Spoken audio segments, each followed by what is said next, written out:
Lululemon reported earnings on Friday and the stock dropped 14%, taking the company's market value to $35.7 billion.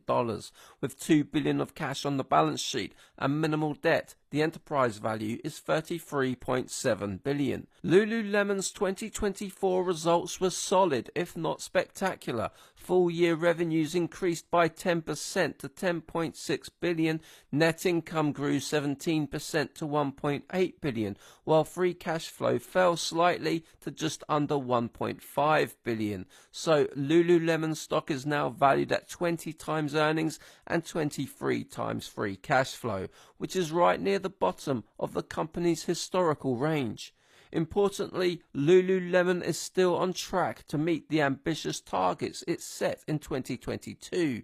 Those targets called for $12.5 billion of revenue by 2026, so the company only needs to grow sales 18% over the next 2 years to make it. It won't be easy, but it's obviously possible. Looking more closely at Lululemon's results reveals some interesting trends. While US revenue makes up 61% of the company's total, US sales only grew 2% last year, with same-store sales in the US declining 1%. So most of Lululemon's growth is coming from overseas. China revenues were up 41% last year, with a 25% increase in same-store sales.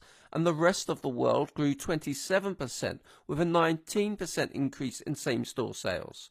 With that sort of divergence, it's no wonder that Lululemon continues to open the majority of its new stores outside of the US. Management said it expects to open 40 to 45 new stores this year, with most of them in China.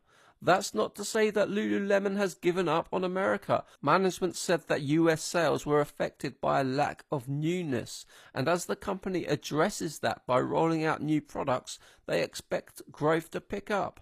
A lack of newness may be a factor to slowing sales, but it's not the only reason for Lululemon's stock price drop. On the company conference call, CEO Calvin McDonald laid it out very clearly, saying that consumers are spending less due to increased concerns about inflation and the economy. This is manifesting itself into slower traffic across the industry in the US. In other words, management is starting to see signs of a weak consumer.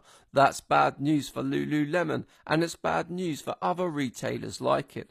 And the problem for investors is that the volatility seems to be just getting started.